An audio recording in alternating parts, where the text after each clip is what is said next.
maknemo naprej z našimi temami. Upam, da vam je kosilo teknilo. Zdaj pa smo že pri 5. sklopu in sicer ima naslov socialni dialog in delavske organizacije v 4.0 svetu. Nekako bomo podali analizo, predvsem na evropski ravni, kako se delavske organizacije spopadajo z izzivi industrijske dobe, v kateri sedaj smo, oziroma tudi z izzivi prihajajočih industrijskih dob. V čast mi je, da lahko pozdravim med nami predstavnika iz Srbije, in sicer iz sindikata BOFOS, gospoda Dragutina Boljanovića, ki nam bo predstavil situacijo, kateri so oni sedaj priča v Srbiji, mogoče nekoliko bolj osredotočeno na bančni sektor.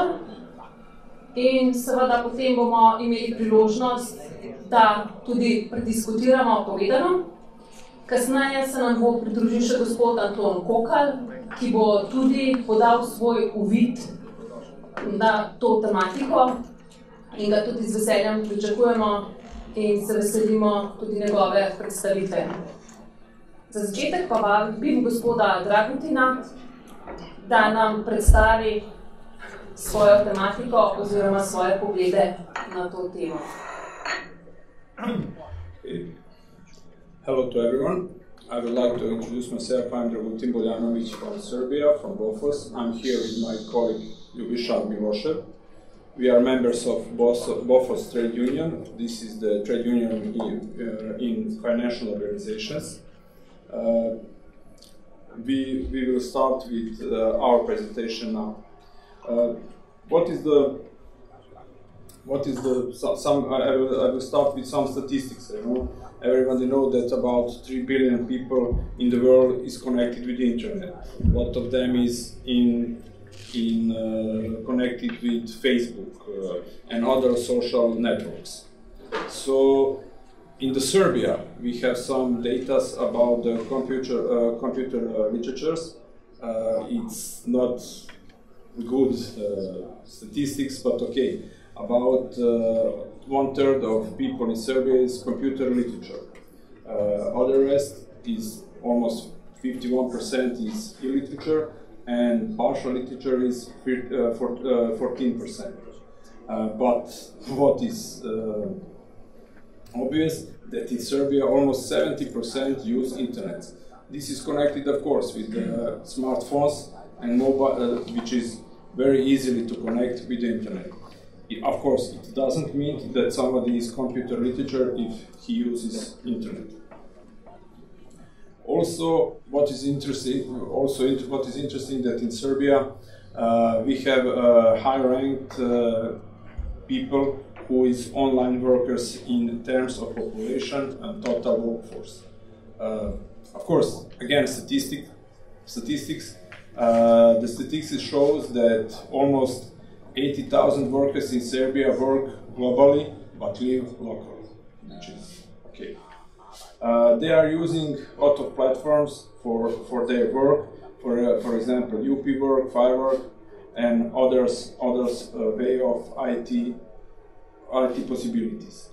People working on the platform must often work in IT sector, also in content creation and translation.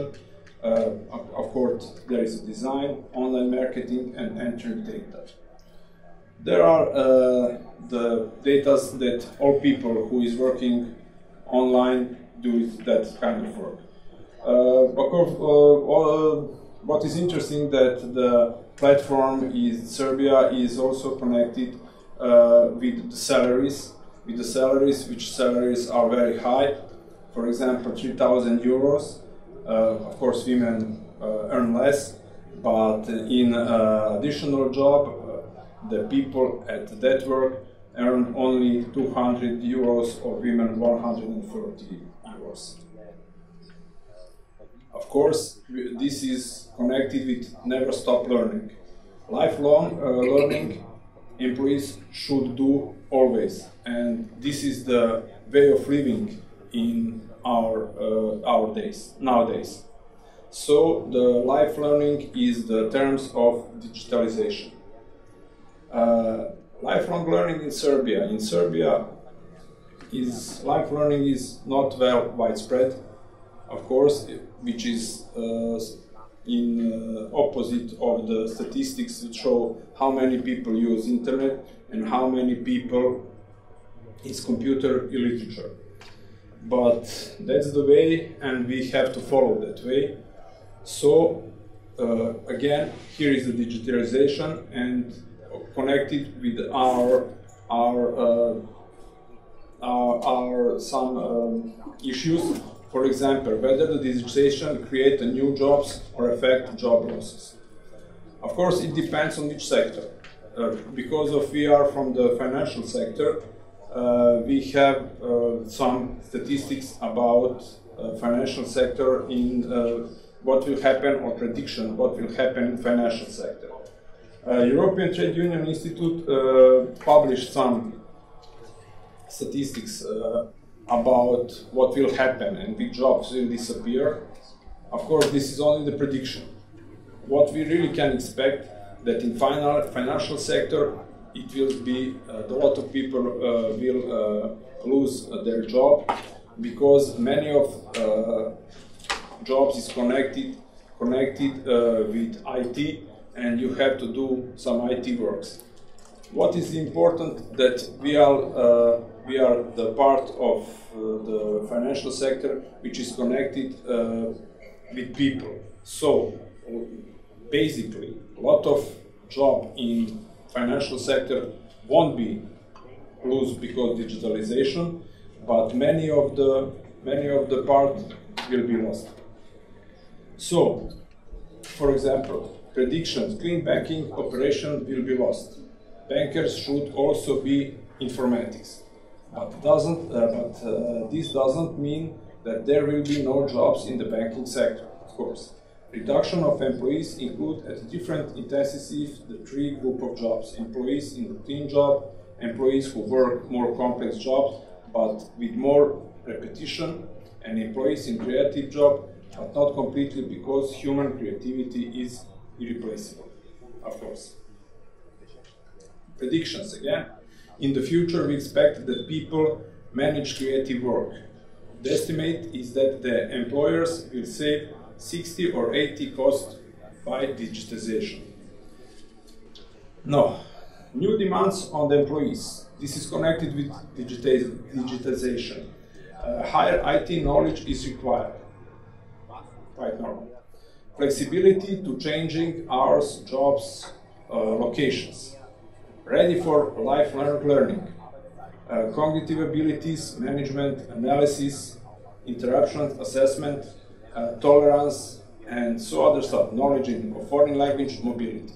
Now, this is in nowadays, I think that it's quite normal for people that are traveling from one part of town to another part of town, or from one country to another country, because there are no borders now in the European Union, and with good transportation you can easily reach the point where you will work. So mobility is quite normal, and IT knowledge is also required. This is the basic stuff and basic things. So what is important that we just see this is in our environment, and every one of us knows the people who is working in one town, not in the hometown. He's traveling or doing work online. Now, here is the question: is the human mind replaceable? We know the answer. The human mind is not replaceable. But the financial sector is service sector, and the sector emotions are needed. The service sector is connected with people. It can't be replaced with machines or with some robots and other stuff. The attention paid by the employees to the client cannot replace the robots, of course. Also, robots can cause errors, obviously. So, here is the answer. The human mind is not replaceable. There are a lot of interest of social partners through trade unions and the employees have common interest to channel the employees to enable that they requalify in accordance with the new work tasks. Importance of the trade union cooperation. The most important is cooperation with the trade union from Europe and the region on this issue, seminars like this.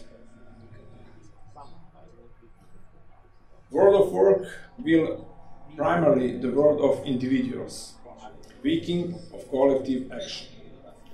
Again, this is internet, this is smartphones, this is notebooks, which is connected to the individual.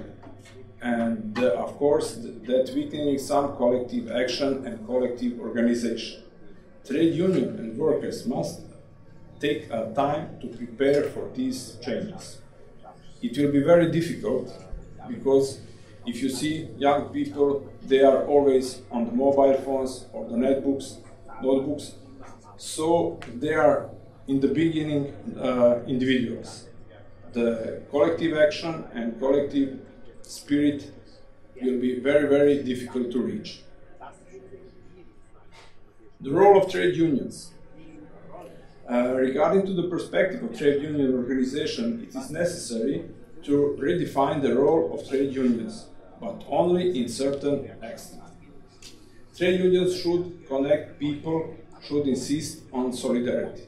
I was talking about individuality through the internet, so the people must be connected in that way which they usually use. If it is also some emails, websites or other stuff, it's important the trade union also organize their actions through that kind of way. Trade unions should deal with principal matters. Trade unions should provide employees with various forms of support. The role of trade unions. What we need to do. Be ready for constant change and lifelong learning. There are 11 points here. I don't want to read it because they are like some part of action plan. But really, how to trade union follow these times? These times is changing very, very fast. So these points, I think maybe it's important today, but in 1 year we will have to change it. So we have to follow the future. Of course, concepts of digitalization do not reduce the need for social dialogue. Of course. If there is a people, there are a worker, the social dialogue is here, and so nothing can reduce the social dialogue, or need for that. SS BOFOS made a lot of activities which is connected with digitalization, and we have managed to organize or to visit a lot of seminars. There are few pictures of that seminars and activities. We started these activities 1 year ago and following through this year, and I suppose till 2020. These activities help us to understand what will happen in, I can't tell you 10 years, but what will happen in next 5 years, because everything is changing so fast. So we have to be prepared to follow that social dimension which is in reality, not in the paper, not in the books, not in the presentation, but very quickly to adopt what happened in the real world. That's from me. Thank you.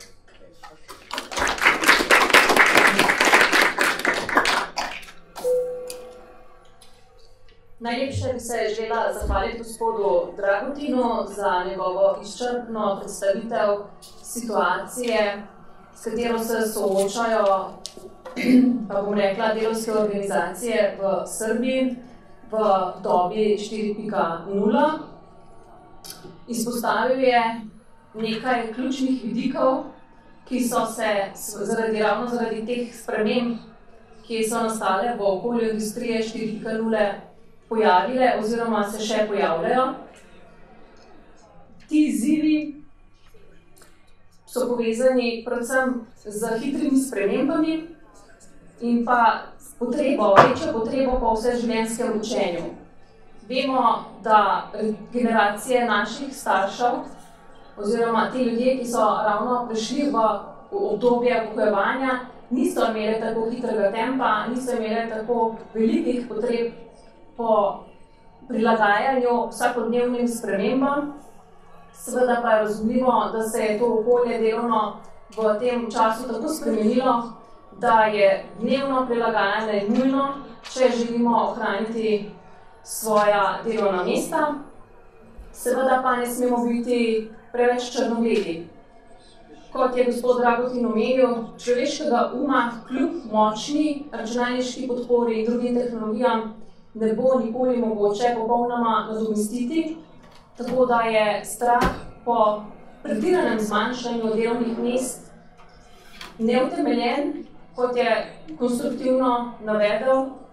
Se bodo seveda pojavljala nova delovna mesta, ki bodo kreativnejša, ljudje bodo pri delu lahko uporabljali več svojega znanja, imeli boljše operativne sposobnosti, več širine. In če to pogledamo iz tega zornega kota, je to za delavce dobro. Dobro je tudi, da za svoje delo porabijo manj časa, kot nam je znano, vsem trendi gredo v smer, da se delovni čas ne podaljšuje, ampak skrajšuje, da se dvigne kvaliteta življenja in da se ustrezno poskrbi za svoje delavce, ker so le zdravi, spočiti delavci tisti, ki lahko doprinesajo največ k uspehu podjetja oziroma najbolje delajo na delovnem mestu, katerega zasedajo. Seveda, ker bomo imeli v tem obdobju večjo možnost po kreativnosti, smo že danes govorili, da bo potrebna večja tudi samodisciplina, tudi s tem se bo treba soočati, da ne bo vedno nekdo stal za delavcem in ga usmerjal, pač pa bo moral delavec sam oceniti, kaj, kdaj in koliko bo potrebno delati. Ob tem pa se mi je porodilo tudi eno vprašanje, in sicer glede na to, da bo potrebno se predvsej prilagoditi zahtevam in tudi znanjem, ki so potrebne v današnjem delovnem okolju, pa me zanima, vsi vemo, da se mladi praktično že rodijo s tablico v rokah, kako se pa bodo s tem soočale starejše generacije. Upokojitvena doba se daljša, torej so tudi ljudje, ki so zdaj v starosti 50-60 let, prisiljeni, da se hočeš nočeš soočijo z novimi izzivi z računalniško tehnologijo. Pa me zanima, izpostavili ste, da tudi v Srbiji, da je ta računalniška pismenost relativno slaba. Kaj bi se dalo več narediti na tem področju, da bi se ljudje bolj opismeni? In mogoče tudi naloga kakšnih delavskih organizacij, da kaj bi pomorejo s tem? Basically, that's true. In way of thinking to trade unions, the people with computer literature, they don't want to use and they don't want to learn nothing which is connected with IT technology, except if it's connected with their work or some of their need. If it's connected to some work, then because it is possible that it will learn through some collective action plans and something like that.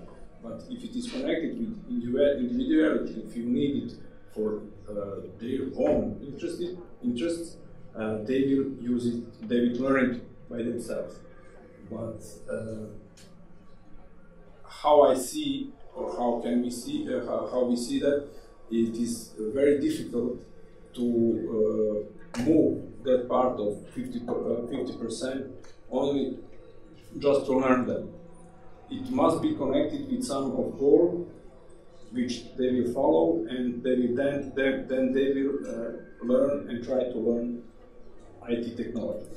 If they don't want the goal in front of self and just to learn by themselves, because they can say, okay, I'm computer literature, I think that won't work.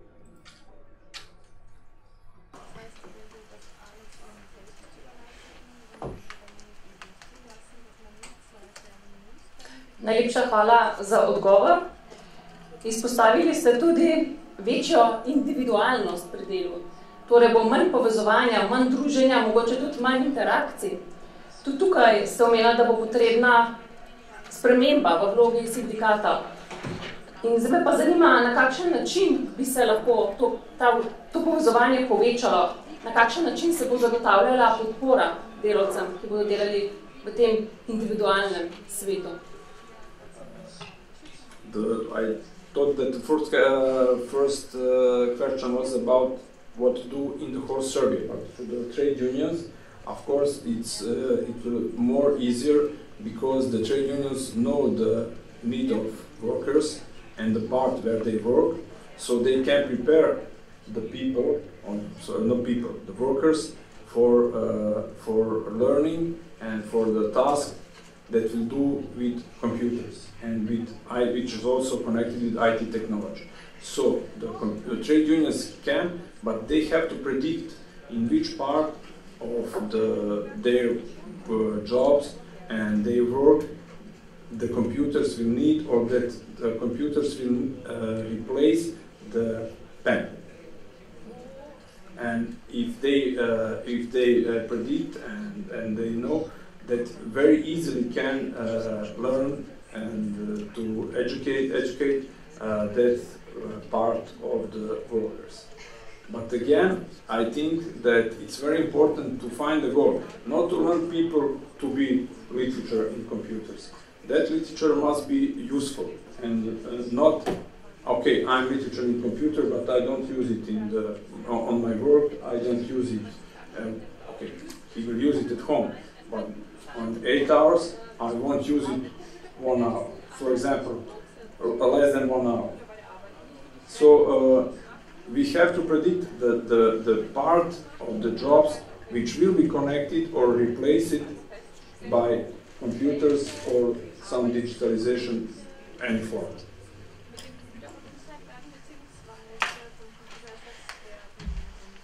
Najlepša hvala za razmišljanje.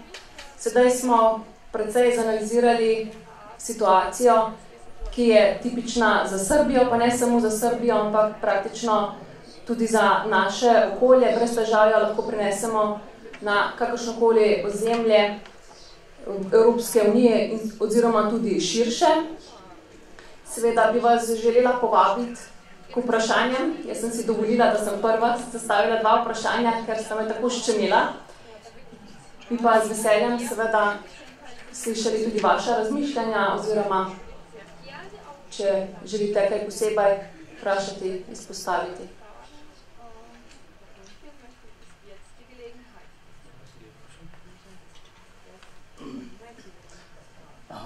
Lahko slovensko.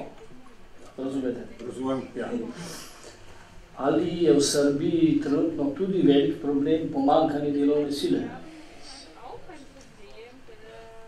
Biće još veći. Biće još veći. Ker to je trenutno problem in v Sloveniji, v Evropi je velik problem v času konjunkture, ker dejansko manjka kvalificiranih delavcev. V kom kontekstu? Da, vprašam. Da. Yes, that's true, but basically our society and also the trade union will have to make some plan which will, they know statistics and they do what they need, where is the lack of the workers and educated people. And they have to make some action plan which will show, okay, in the IT sector we need, for example, 1,000 experts. Okay, let's or educate them, or re-educate them, or find a way how to solve this situation. That's not the problem to educate people who won't use computers or the knowledge from IT sector. We have to make precise prediction and precise workplace which will need and which will be connected with the computer literacy. And not to educate, for example, in our trade union, for example, to educate all of them. That's the okay. That's okay. You educate them. It's new knowledge for them, but can they use them? That's the problem with also in our country for other jobs, that we have educated people, but the education is not in particular skills. So, okay, I'm educated in France, English, German, for example, Italian, but I don't use it in my work. These trade unions have to be connected with ministries, our ministerium, which is connected, of course, with the government, and they have to make that one. If we talking about the common, what trade union can? Trade union can very easily recognize the workplaces where we need and predict, because we are the members. We are the members of the company. We are members also of the trade union. So we can recognize, okay, in next year what will be my job? Did I do some job which is connected with which will be mobility? So I have to use notebook and everything, or I will stay in the office and do some paperwork without some need connected to computer literacy.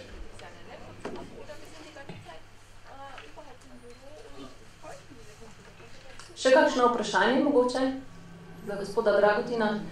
Če ne, Janez, karkoli. Hvala, Dragutin, za prispevek. Porodilo se mi je vprašanje, no? Se strinjam vse to, kar ste navedli, da bojo mogli tudi sindikati jeti v korak s časom, pa sprejeti vse te spremembe, ki prihajajo in jih povzroča digitalizacija. Bi pa, mislim, ključni izziv se mi zdi tudi tega seminarja ali pa celega sklopa teh seminarjev in tudi našega panela je, kako pa se v življenju naj sindikati in ostale delavske organizacije približajo delavcem. Če izhajam iz prejšnjega panela, sem nekako ugotovil, da bi se mogle bolj povezati s temi sveti delavcev oziroma organiziranostjo delavcev v podjetjih, da bi lahko neposredno dobivale, imele stik z potrebami delavcev. Se mi zdi to predvsem pomembno. Sama digitalizacija pa to, da bodo šle tehnično, organizacijsko sindikati v korak s časom, se mi zdi, da vseeno ne bojo kar sami po sebi zaradi tega bližje delavcem. To se mi zdi zdaj tudi ključen izziv, kako se še bolj približati delavcem oziroma jih povabiti in nagovoriti, da bi delavci videli smisel v članstvu sindikatih.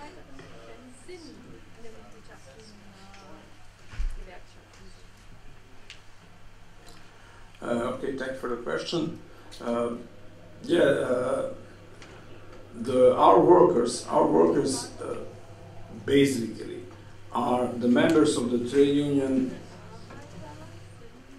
They not recognize the big differences between be the member of the trade union but won't be the member of the trade union, because this is some part of our socialism backup. So someone said here that okay, everybody, I think Jelena said, everybody who got the job, he was the member of the trade union. in our country, many of the people who get the job get the trade union membership card immediately, and he won't ask why is that. But how the time passed, many people ask, okay, what is the positive way of the trade union? What the trade union do for us? Now there is the part of the question that we have to defend our strength and our goals. In Serbia, for example, we don't have to fight for the members. Okay, the members of the trade unions is decreasing slowly, but not so fast. But we have another way of thinking, because we have to fight for the members that they stay here. So through these technological possibilities, we have internet websites, we have some internet flash news, we have connected some good goals to mobile telephones, because we have the base of the members' phone numbers, and we inform them about our activities. So we use that common work which I said, okay, mobile phone. You haven't to be computer literature to read on the phone what we'll do, what we reach, or which is the problem trade union and which is the main issues we are fighting for. So through these technological possibilities, we are strengthening our way of work and our way of fighting for workers.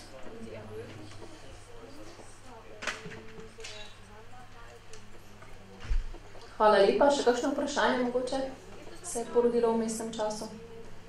Če ne, se zahvaljujem gospodu Dragutinu za njegov prispevek, in pa v vmesnem času se nam je pridružil gospod Anton Kokalj. Z veseljem ga pozdravljamo med nami. Gospod Anton Kokalj je član upravnega odbora EZA in nam bo tudi predstavil svojo analizo stanja, svoj pogled na tematiko, o kateri razpravljamo. Zrihtov, po domače povedano, pa mi ni uspelo in sem potem, seveda, ker vsebina mora biti konsistentna, sam pravzaprav najdu eno zadevo, ki se mi zdi, da je dovolj informativna in zanimiva za razpravo, ni pa to moj prispevek.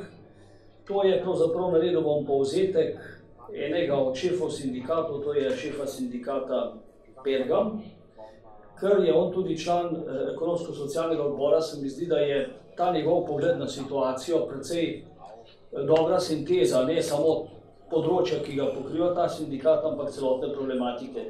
Da bom čim bolj avtentičen, bom prebral del tega prispevka, pa če bo potem kakšno bolj konkretno vprašanje, ki je na to vezano, da bi koga zelo zanimalo, lahko tudi pisni odgovor posredujem, če jaz ne bom vedel odgovora na to. Spremembe v naši družbi povezane s tehnološkim razvojem, globalno opetostjo in spremenjenimi prioritetami v odnosih in vrednotah močno spreminjajo okolje, o katerem se danes odvija socialni dialog. Marija. Počasi. V katerega so kot ena od strani vpeti sindikati. Bom selekcioniral tekst, koliko se bo dalo.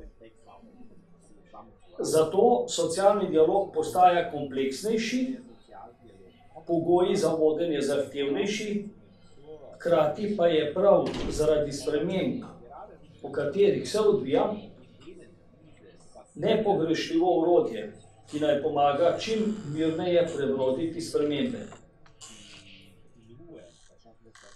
Kljub napredku in spremembam pa tudi danes ponovno ostajajo aktualna nekatera vprašanja, ki so bila v ospredju sindikalnih aktivnosti in prizadevanj, tudi že o preteklih industrijskih revolucijah. Sam sem se tu spomnil na to, kar sem bral o Kreku, situacija je v nekaterih smislih zelo podobna. V zadnjem obdobju se je na nacionalni ravni močno spremenil diskurs v zvezi z razvojem trga dela, ki v ospredje vedno bolj postavlja problematiko pomanjkanja delovne sile. To, kar sem prej vprašal, če je to tipično tudi za Srbijo, v Sloveniji to postaja velik problem, zlasti ustrezno usposobljene delovne sile.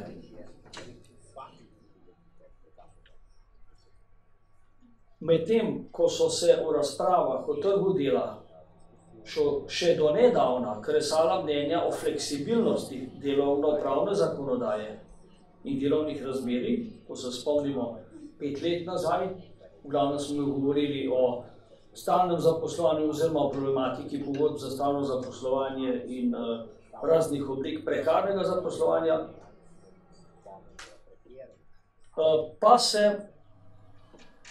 pa se sedaj soočamo predvsem z problematiko notranje fleksibilnosti, na katero so po mnenju gospoda Počivalška sindikati že dolgo časa opozarjali.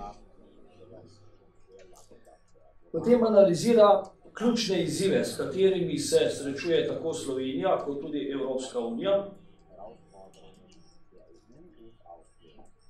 Najprej ugotavlja, da je socialni dialog kot tak vtkan v evropsko ustavno ureditev in predstavlja v bistvu del akija.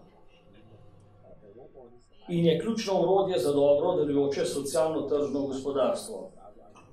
In ne samo to, in tudi pomemben gradnik socialne politike in politike zaposlovanja v Evropski uniji. Socialnim partnerjem omogoča, da na različne načine sooblikujejo politike, katerih namen je zlasti boljši socialno-ekonomski položaj zaposlenih. Ugotavlja, da je demokratični deficit v Evropski uniji in ukrepi, ki so bili v času krize sprejeti skoraj na celotnem območju Evropske unije, poglobila nezaupanje delavskih organizacij do socialnega dogovarjanja. Ugotavlja tudi, da je poskus sanacije tega nezaupanja predlog oziroma razglasitev Evropskega stebra socialnih pravic. Vendar ugotavlja tudi, da gre predvsem tu za politično zavezo na ravni Evropske unije in da bo zelo pomembno, kako bo ta steber dejansko implementiran v nacionalne zakonodaje.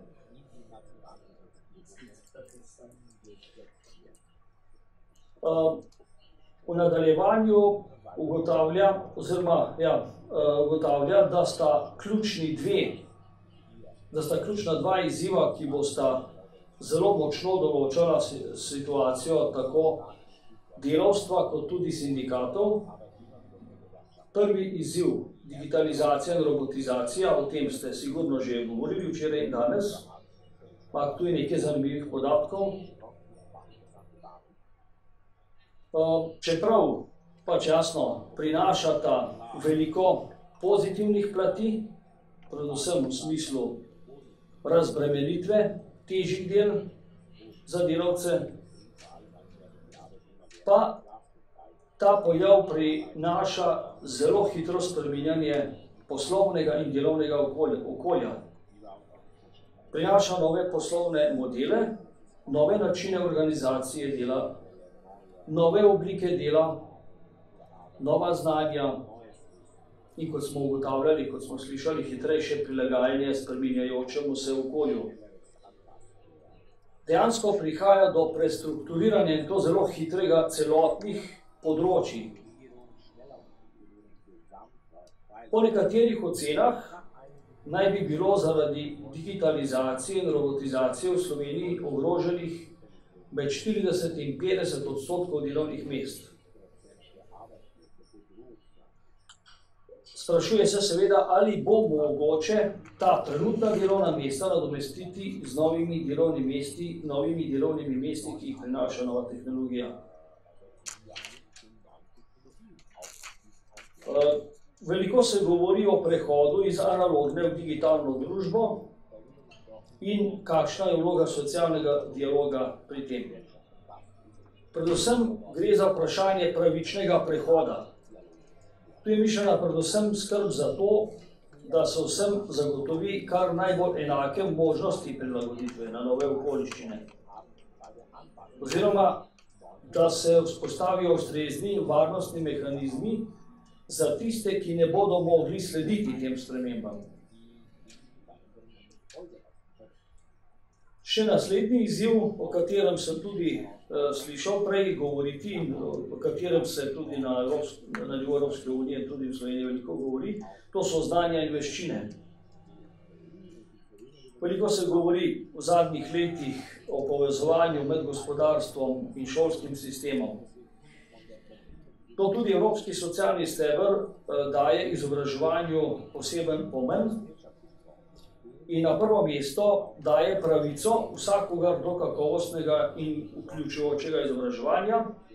Vseživljenjsko učenje je že neke vrste zvoljena beseda, da lahko ohrani in pridobi znanje in spretnosti za polno udeležbo v družbi.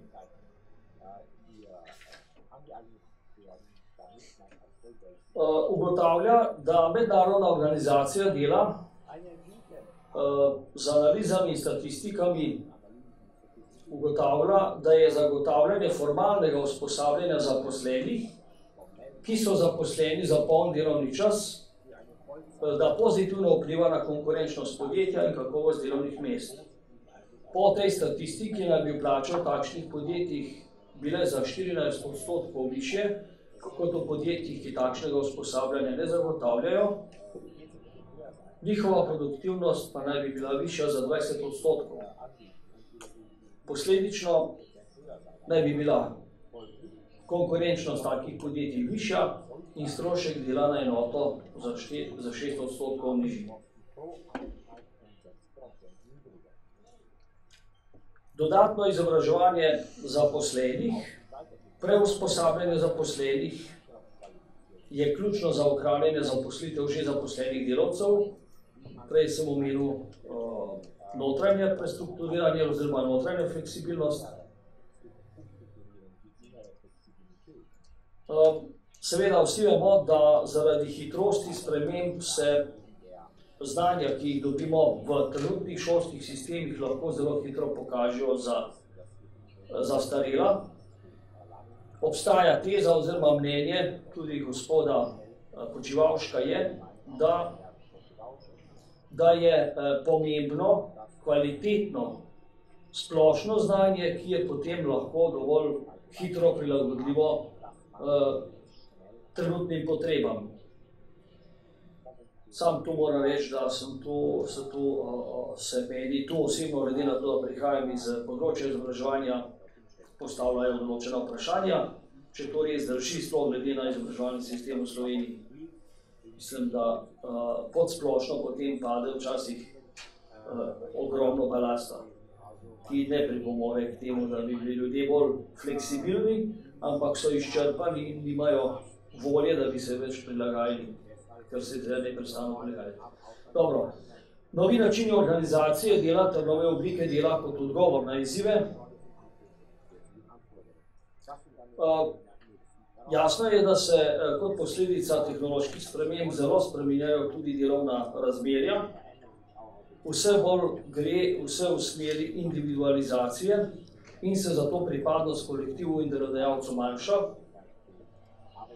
Zlasti se opravljanje dela in samo delovno razmerje spreminja tudi z vidika možnosti stalne dosegljive in hitre odzivnosti, ki pa po drugi strani prinaša vprašanje varstva osebnih podatkov, predvsem pa razmejitve prostega in delovnega časa. Takšna organizacija delovnega časa postavlja pod vprašaj že dosežene ali pa že sprejete oblike glede delovnega časa. Prav tako pa se postavljajo vprašanja v zvezi z možnostjo nadzora plačili za delo, posledice pa se največkrat odražajo tudi na socialnem in zdravstvenem področju v sferi delavca. Običajno gre to na škodo delavca.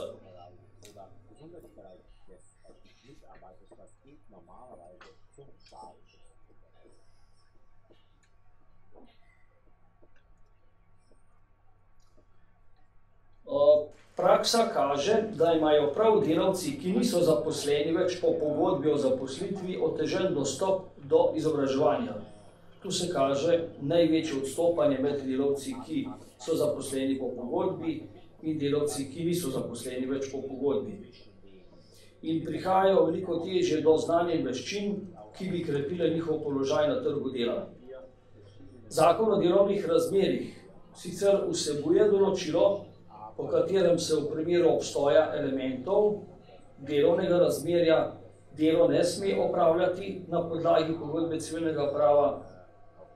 To je sicer dobrodošla varovalka, ki pa se v primerih, ko se v konkretnem primeru opravlja na podlagi različnih, bolj ali manj razširjenih pogodbenih oblik,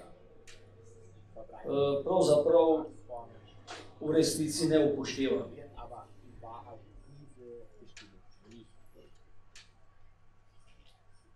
Vsekakor je kot osnovni koncept spremljanja sprememb in doseganja minimalne varnosti potrebno slediti konceptu dostojnega dela kot osrednjemu standardu. Naslednji izziv je starajoča družba. Demografska slika za Slovenijo je neugodna in posledice se bodo vedno bolj čutile. Nažalost, ima Slovenija v primerjavi z drugimi državami v Evropski uniji najnižji delež delovno aktivnih v kategoriji starejših od 55 let. Samo 38,5%, povprečje Evropske unije 55,2%.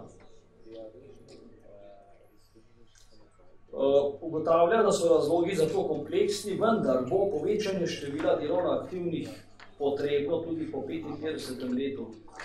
In tudi kot član sindikata vidi to kot enega od izzivov, s katerim se bodo morali sindikati soočati. Tu seveda izpostavlja problem pritiska na pokojninsko blagajno in pomanjkanje delovne sile. Ob dvigu povprečne starosti zaposlenih, ki bi bila posledica daljšega ostajanja v zaposlitvi, pa bo potrebno upoštevati tudi zmožnosti delavcev za daljše ostajanje v zaposlitvi.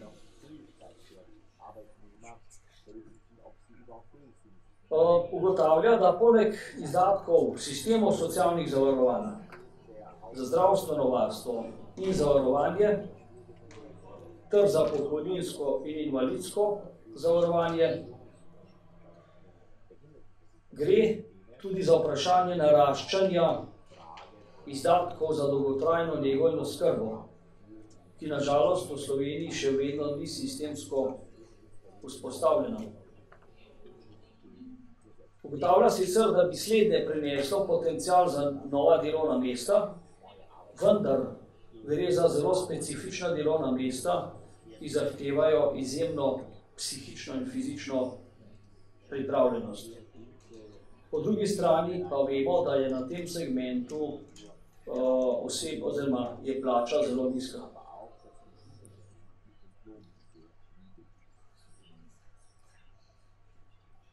Znaten vpliv na bodoče financiranje socialnih zavarovanj bo imelo tudi dejstvo, da številni delavci, predvsem mlajši, na trg dela vstopajo relativno pozno, delo pogosto opravljajo po drugih pravnih podlagah in ne po pogodbi o zaposlitvi, zaradi česar so plačani prispevki za socialno varnost praviloma nižji in obdobja plačevanja krajša.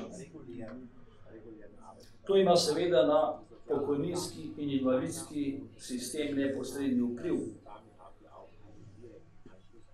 Dobra podlaga za socialni dialog o pripravi naslednje reforme pokojninskega in invalidskega zavarovanja so med socialnimi partnerji on pravi, na ekonomsko-socialnem svetu usklajena izhodišča za prenovo pokojninskega in invalidskega sistema. Torej, nekaj se le dogaja. No, potem še nekaj, bom probil čim bolj kratek, o socialnem dialogu in vlogi sindikatov. Vidi predvsem možnost za doseganje socialnega dialoga na nacionalni ravni v okviru ekonomsko-socialnega sveta, ki pravi, da je v različnih obdobjih šel skozi različne preizkušnje in jih relativno dobro prestal. Socialni sporazum bi lahko dal tudi nastavke za zakonodajo ali za bipartitno urejanje s kolektivnimi pogodbami nekaterih rešitev. Zanimivo ima posredovan tule v tem prispevku predlog, da bi bila lahko nadgradnja socialnega sporazuma neka nova splošna kolektivna pogodba, ki bi ponovno vzpostavila minimalni standard na ravni bipartitnega kolektivnega dogovarjanja za vse zaposlene. Gre za seveda vprašanje tudi koga zastopajo sindikati in za koga naj se izpogajena stališča potem tudi upoštevajo. Gre torej za vprašanje, za koga se sindikati pogajajo in na katerega je odgovor prepogosto preveč samoumeven. Čeprav fenomen freeriderjev lahko ogroža socialni dialog, je nujno, da na ravni kolektivnega dogovarjanja sindikat ohrani možnost dogovarjanja za vse delavce. Hkrati pa je potrebno iskati rešitve za ohranjanje in ustvarjanje pogojev ter materialnih podlag za delovanje socialnih partnerjev.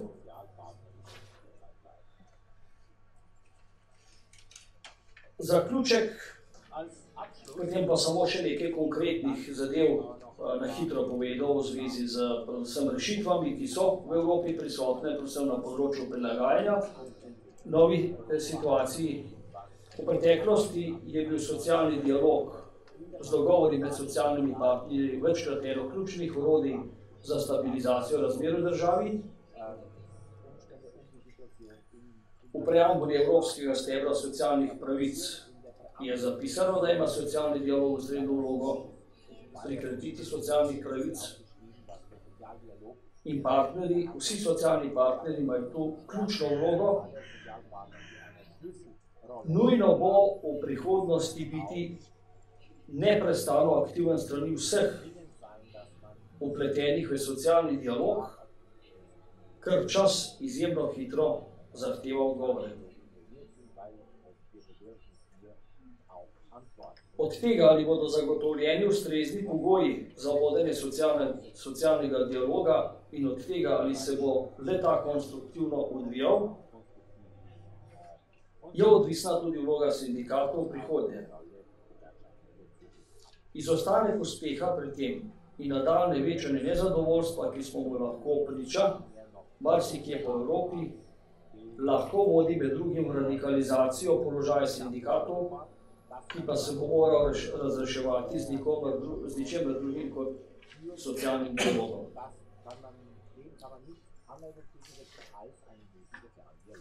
Pa nekaj dobrih praks, predvsem v zvezi z prilagajanjem na prihajajoče spremembe v družbi v zvezi z digitalizacijo in robotizacijo. Prva dobra praksa, odprti viri izobraževanja, evropski okvir digitalnih kompetenc, potem prakse poklicnega izobraževanja, ki so že desetletja utečene v Avstriji, Nemčiji, Danskem, Nizozemskem in kjer je tudi stopnja brezposelnosti nizka. No, potem so zanimivi modeli financiranja programov usposabljanja na delovnem mestu. Tu imajo Španci, Francozi in Italijani vsak svoj pristop. Potem individualne sheme za usposabljanje. V Franciji imajo zaposleni na primer na voljo osebni račun za usposabljanje, dopust za individualno usposabljanje. dopust za ocenjevanje znanja in spretnosti ter dopust za vrednotenje pridobljenih izkušenj. Če je iz Italije, tu v Italiji obstajata dve vrsti dopusta za usposabljanje. Prva je namenjena v končanju šolske oziroma univerzitetne izobrazbe, druga pa je na voljo tako zaposlenim kot brezposelnim kot pravica do vseživljenjskega učenja. Bolj detaljno ne bom šel. Nemčija, recimo, ima vzpostavljen sistem, da z avtomatizacijo, recimo v podjetju, delež zaposlenih ne spremeni, ampak jih sistemsko in sistematično premesti na druga delovna mesta. No, predvsem na ravni Evropske unije se ugotavlja, da niso dovolj samo te praktične veščine, ampak tudi veščine tako imenovanega aktivnega državljanstva. O tem bi lahko veliko Matej Cepin povedal, ker je profesionalec za to. In ugotavljajo tudi, da v nekaterih evropskih državah, predvsem tistih, ki se zelo hitro razvijajo, ker so štartale iz bistveno slabše gospodarske pozicije kot ostale, recimo zahodne države, osnovne tečaje, recimo programiranje v estonskih osnovnih šolah.